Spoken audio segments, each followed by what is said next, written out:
कृष्ण भगवान की जय। श्री मद्भागवत महापुराण कथा एकादश स्कंद 22वां अध्याय तत्वों की संख्या। 9 ग्रह 9 भक्ति भगवान की कृपा। श्रीमद् भागवत के यात्रा में 900 किलोमीटर की यात्रा पूर्ण हो चुकी है। अब भगवान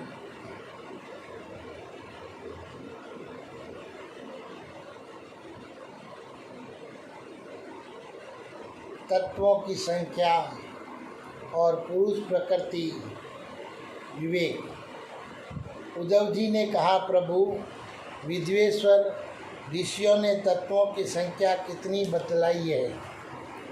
आपने तो भी 19वें अध्याय में 9, 11, 5 और 3 अर्थात कुल 28 तत्व गिनाए।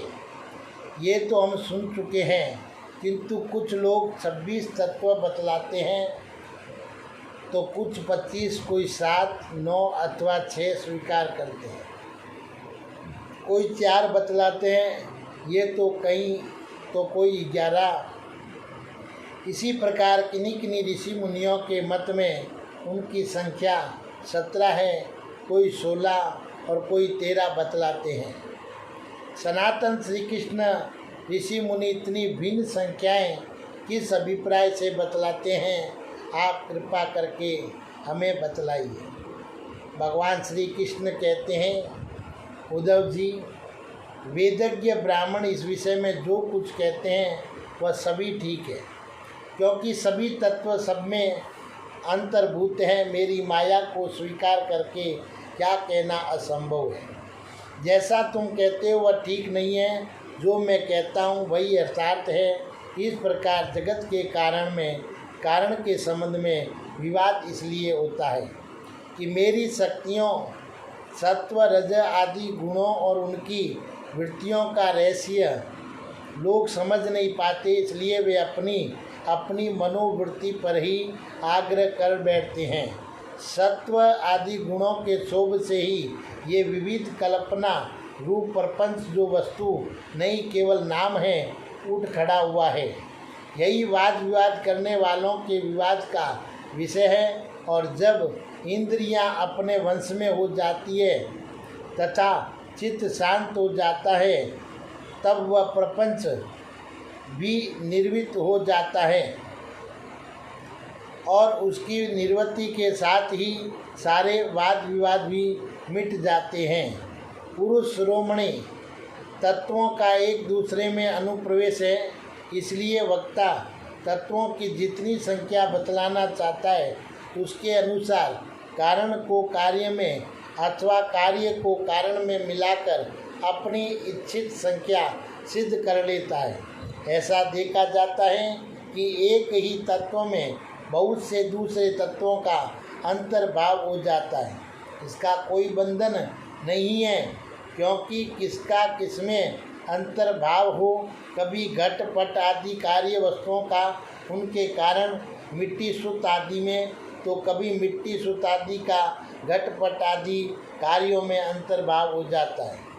इसलिए वादी प्रतिवादियों में से जिसकी वाणी ने जिस कार्य को जिस कारण में अथवा जिस कारण को जिस कार्य में अंतर्भूत करके तत्वों की जितनी संख्या स्वीकार की है वह हम निश्चय ही स्वीकार करते हैं, क्योंकि उनका वे उपवादन युक्ति संगति है। उद्धव जी, जिन लोगों ने 26 संख्या स्वीकार की है वे ऐसा कहते हैं कि जीव अनादि काल से अविद्या से ग्रस्त हो रहा है।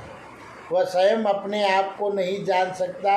उसे आत्मज्ञान कराने के लिए किस अन्य सर्वज्ञ की आवश्यकता है।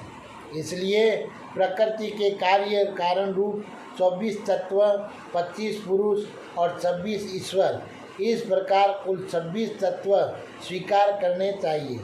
25 तत्व मानने वाले कहते हैं कि इस शरीर में जीव और ईश्वर का अणु मात्र भी अंतर या भेद नहीं है, इसलिए उनमें भेद की कल्पना व्यर्थ है।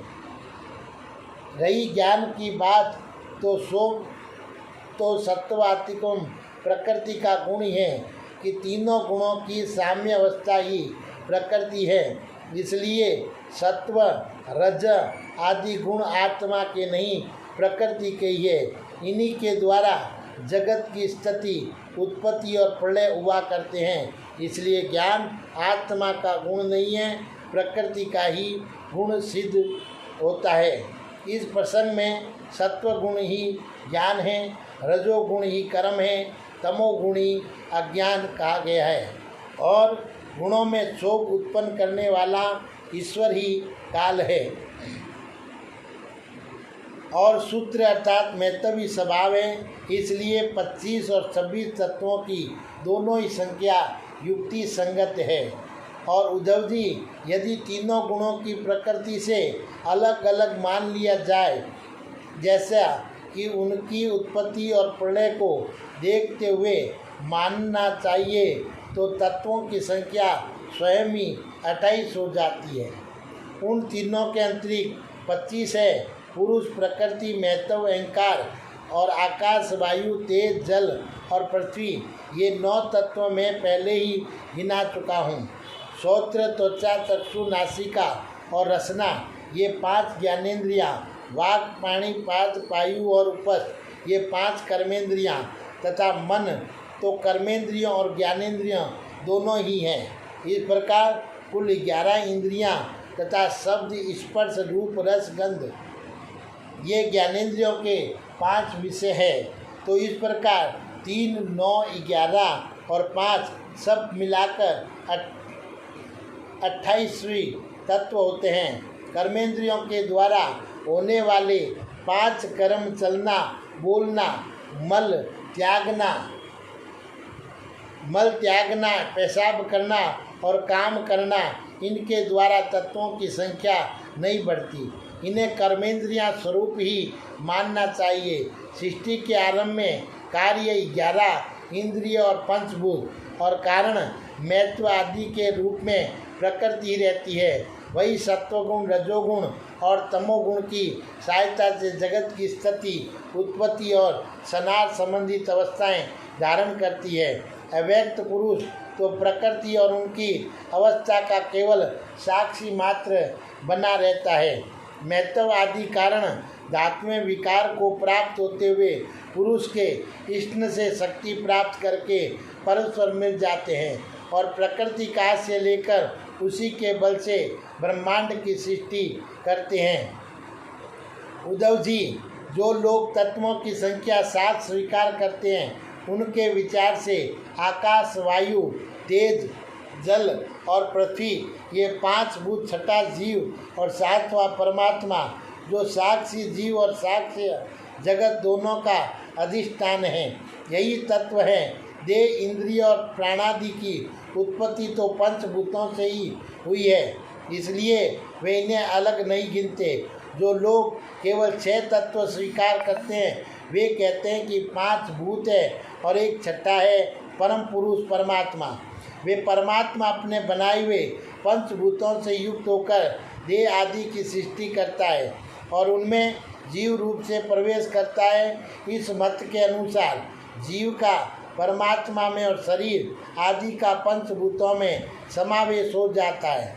जो लोग कारण के रूप में 4 ही तत्व स्वीकार करते हैं, वे कहते हैं कि आत्मा से तेज, जल और पृथ्वी की उत्पत्ति हुई है और जगत में जितने पदार्थ हैं सब इन्हीं से उत्पन्न होते हैं। वे सभी कार्यों का इन्हीं में ही समावेश कर लेते हैं। जो लोग तत्वों की संख्या 17 बतलाते हैं, वे इस प्रकार गणना करते हैं: 5 भूत, 5 तन्मात्र, 5 ज्ञानेंद्रियाँ, 1 मन और 1 आत्मा। जो लोग तत्वों की संख्या 16 बतलाते हैं, उनकी गणना भी इस प्रकार है। अंतर केवल इतना ही है कि आत्मा में मन का भी समावेश कर लेते हैं और इस प्रकार उनकी तत्व संख्या 16 रह जाती है। जो लोग 13 तत्व मानते हैं, वे कहते हैं कि आकाश आदि 5 भूत, श्रोत्रादि 5 ज्ञानेंद्रियाँ, एक मन, एक जीवात्मा और परमात्मा, ये तेरे तत्व हैं। 11 संख्या मानने वालों ने 5 भूत, 5 ज्ञानेंद्रियाँ और इनके अंतरिक्ष एक आत्मा का अस्तित्व स्वीकार किया है। जो लोग 9 तत्व मानते हैं वे आकाश आदि 5 भूत और मन, बुद्धि, अहंकार, ये 8 प्रकृति और 9वां पुरुष, इन्हीं को तत्व मानते हैं। उद्धव जी, इस प्रकार ऋषि मुनियों ने भिन्न भिन्न प्रकार से तत्वों की गणना की है। सबका कहना उचित ही है, क्योंकि सबकी संख्या युक्ति युक्त है। जो लोग तत्वज्ञानी हैं उन्हें किसी भी मत में बुराई नहीं दिखती और उनके लिए तो सब कुछ ठीक ही है। उद्धव जी ने कहा, श्याम सुंदर यद्यपि स्वरूपता प्रकृति और पुरुष दोनों एक दूसरे से सर्वथा भिन्न हैं, तथापि वे आपस में इतने घुल मिल गए कि साधारणता उनका भेद नहीं जान पड़ता। प्रकृति में पुरुष और पुरुष में प्रकृति अभिन्न से प्रतीत होते हैं। इनकी भिन्नता स्पष्ट कैसे हो? कमल नयन श्री कृष्ण, मेरे हृदय में इनकी भिन्नता और अभिन्नता को लेकर बहुत बड़ा संदेह है। आप तो सर्वज्ञ हैं, अपनी युक्ति युक्त वाणी से मेरे संदेह का निवारण कर दीजिए। भगवान, आपकी कृपा से जीवों को ज्ञान होता है और आपकी माया शक्ति से ही उनके ज्ञान का नाश होता है। अपनी आत्मस्वरूपणी माया की विचित्र गति आप ही जानते हैं और कोई नहीं जानता है, तो आप ही मेरा संदेह मिटाने में समर्थ है। भगवान श्री कृष्ण ने कहा कि उद्धव जी, प्रकृति और पुरुष, शरीर और आत्मा, इन दोनों में अत्यंत भेद है। इस प्राकृतिक जगत में जन्म, मरण एवं वृद्धि, हास आदि विकार लगे ही रहते हैं और इसका कारण यह है कि ये गुणों के क्षोभ से ही बना है। प्रिय मित्र, मेरी माया त्रिगुणात्मिकम है। वही अपने सत्व, रज आदि गुणों से अनेकों प्रकार की भेद वृत्तियाँ पैदा कर देती है। यद्यपि इसका विस्तार असीम है, फिर भी इस विकारात्मकम सृष्टि को 3 भागों में बांट सकते हैं। ये 3 भाग है, अध्यात्मक, अधिदेव और अधिभूत। उदाहरणता नेत्रेंद्रिय अध्यात्म है, उसका विषय रूप अधिभूत है। नेत्र गोलक में स्थित सूर्य देवता का अंश अधिदेव है। ये तीनों परस्पर एक दूसरे के आश्रय से सिद्ध होते हैं और इसलिए अध्यात्म, अधिदेव और अधिभूत, ये तीनों ही परस्पर सापेक्ष है। परंतु आकाश में स्थित सूर्य मंडल इन तीनों की अपेक्षा मुक्त है, क्योंकि वह स्वतः सिद्ध है। इसी प्रकार आत्मा भी उपयुक्त तीनों भेदों का मूल कारण, उनका साक्षी और उनसे परे हैं। वही अपने स्वयं सिद्ध प्रकाश से समस्त सिद्ध पदार्थों की मूल सिद्धि है। उसी के द्वारा सबका प्रकाश होता है। जिस प्रकार चक्षु के 3 भेद बताए गए, उसी प्रकार त्वचा, श्रोत्र, जिया, नासिका और चित्त आदि के भी 3 भेद है। प्रकृति से महत्व बनता है और महत्व से अहंकार, और इस प्रकार ये अहंकार गुणों के क्षोभ से उत्पन्न हुआ प्रकृति का ही एक विकार है। अहंकार के 3 भेद है, सात्विक, तामस और राजस। ये अहंकार ही अज्ञान और सृष्टि की विविधता का मूल कारण है। आत्मा ज्ञान स्वरूप है, उसका इन पदार्थों से न तो कोई संबंध है और न उसमें कोई विवाद की बात है। अस्ति नास्ति है नहीं, सगुण निर्गुण, भाव अभाव, सत्य मिथ्या आदि रूप से जितने भी वाद विवाद है, सबका मूल कारण भेद दृष्टि ही है। इसमें संदेह नहीं कि इस विवाद का कोई प्रयोजन नहीं है, ये सर्वथा व्यर्थ हैं। तथापि जो लोग मुझसे अपने वास्तविक स्वरूप से विमुख है, वे इस विवाद से मुक्त नहीं हो सकते। उद्धव जी ने पूछा, भगवान, आपसे विमुख जीव अपने किए हुए पुण्य पापों के फलस्वरूप ऊंची नीची योनियों में जाते आते रहते हैं। अब प्रश्न ये है कि व्यापक आत्मा का एक शरीर से दूसरे शरीर में जाना, अकर्ता का कर्म करना और नित्य वस्तु का जन्म मरण कैसे संभव है? गोविंद, जो लोग आत्मज्ञान से रहित हैं वे तो इस विषय को ठीक ठीक सोच भी नहीं सकते और इस विषय के विधान संसार में प्राय मिलते नहीं, क्योंकि सभी लोग आपकी माया की भूल भुलैया में पड़े हुए हैं। इसलिए आप ही कृपा करके मुझे इसका रहस्य समझाइए। भगवान श्री कृष्ण ने कहा, प्रिय उद्धव, मनुष्यों का मन कर्म संस्कारों का पुच्छ है। उन संस्कारों के अनुसार भोग प्राप्त करने के लिए उसके साथ 5 इंद्रियां भी लगी हुई है। इसी का नाम है लिंग शरीर। वही कर्मों के अनुसार एक शरीर से दूसरे शरीर में, एक लोक से दूसरे लोक में आता जाता रहता है। आत्मा इस लोक शरीर से सर्वथा पृथक है और उसका आना जाना नहीं होता, परंतु जब वे अपने को लिंग शरीर ही समझ बैठता है, उसी में अहंकार कर लेता है, तब उसे भी अपना जाना आना प्रतीत होने लगता है। मन कर्मों के अधीन है, वह देखे हुए या सुने हुए विषयों का चिंतन करने लगता है और क्षण भर में ही उनमें तदाकार हो जाता है तथा उन्हीं पूर्व चिंतित विषयों में लीन हो जाता है। धीरे धीरे उसकी स्मृति पूर्वापर का अनुसंधान भी नष्ट हो जाता है। उन देवादि शरीर में इसका इतना अभिनिवेश, इतनी तल्लीनता हो जाती है कि जीव को अपने पूर्व शरीर का स्मरण भी नहीं रहता। किसी भी कारण से शरीर को सर्वथा भूल जाना ही मृत्यु है। उद्धव, जब ये जीव किसी भी शरीर को अभेद भाव से मैं के रूप में स्वीकार कर लेता है, तब उसे ही जन्म कहते हैं। ठीक वैसे ही जैसे स्वप्नाकालीन और मनोरथकालीन शरीर में अभिमान करना ही सपना और मनोरथ कहा जाता है। ये वर्तमान देह में स्थित जीव जैसे पूर्व देह का स्मरण नहीं करता, वैसे ही सपना या मनोरथ में स्थित जीव भी पहले के सपने और मनोरथ को स्मरण नहीं करता। प्रत्युक्त उस वर्तमान सपना और मनोरथ में पूर्व सिद्ध होने पर भी अपने को नवीन सा ही समझता है। इंद्रियों के आश्रय मन या शरीर की सृष्टि से आत्म वस्तु में वे यह उत्तम, मध्यम और अधम की त्रिविधता भासती है और उनमें अभिमान करने से ही आत्मा ब्रह्मा अभ्यंतर वेदों का हेतु मालूम पड़ने लगता है। जैसे दुष्ट पुत्रों को उत्पन्न करने वाला पिता पुत्र के शत्रु मित्र आदि के लिए भेद का हेतु हो जाता है। प्यारे उद्धव, काल की गति सूक्ष्म है, उसे साधारणता देखा नहीं जा सकता। उसके द्वारा प्रतिक्षण ही शरीरों की उत्पत्ति और नाश होते रहते हैं।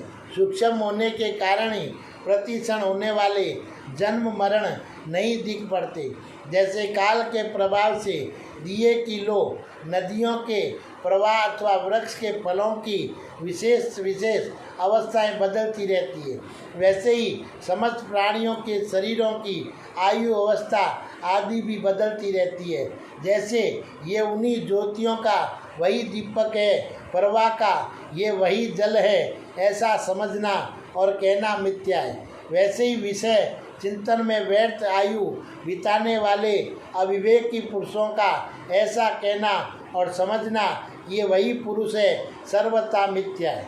यद्यपि वह भ्रांत पुरुष भी अपने कर्म द्वारा न पैदा होता और न तो मरता ही है, वे भी अजन्मा और अमर ही है, फिर भी भ्रांति से वह उत्पन्न होता है और मरता सा भी। जैसे कि काष्ठ से युक्त अग्नि पैदा होता और नष्ट होता दिखाई पड़ता है। उद्धव जी, गर्भाधान, गर्भ वृद्धि, जन्म, बाल्यावस्था, कुमारावस्था, जवानी, अचेड़ अवस्था, बुढ़ापा और मृत्यु, ये 9 अवस्थाएं शरीर की है। ये शरीर जीव से भिन्न है और ये ऊंची नीची अवस्था उसके मनोरथ के अनुसार ही है। परंतु वे अज्ञानवश गुणों के संग से इन्हें अपनी मानकर भटकने लगता है और कभी कभी विवेक हो जाने पर उन्हें छोड़ भी देता है। पिता को पुत्र के जन्म से और पुत्र को पिता की मृत्यु से अपने अपने जन्म मरण का अनुमान कर लेना चाहिए। जन्म मृत्यु से युक्त देवों का दृष्टा जन्म और मृत्यु से युक्त शरीर नहीं है। जैसे जो गेहूँ आदि की फसल बोने पर उग जाती है और पक जाने पर काट दी जाती है, किंतु जो पुरुष उनके उगने और काटने का जानने वाला साक्षी है वह उनसे सर्वथा पृथक है। वैसे ही जो शरीर और उसकी अवस्था का साक्षी है वह शरीर से सर्वथा पृथक है। अज्ञानी पुरुष इस प्रकार प्रकृति और शरीर से आत्मा का विवेचन नहीं करते। वे उनसे तत्व अलग अनुभव नहीं करते और विषय भोग में सच्चा सुख मानने लगते हैं तथा उसी में मोहित हो जाते हैं। इसी से उन्हें जन्म मृत्यु रूप संसार में भटकना पड़ता है। ये अविवेकी जीव अपने कर्मों के अनुसार जन्म मृत्यु के चक्र में भटकने लगता है। तब सात्विक कर्मों की आसक्ति से वह ऋषि लोक और देवलोक में राजसिक कर्मों की आसक्ति से मनुष्य और असुर योनियों में तथा तामसी कर्मों की आसक्ति से भूत प्रेत एवं पशु पक्षी आदि योनियों में जाता है।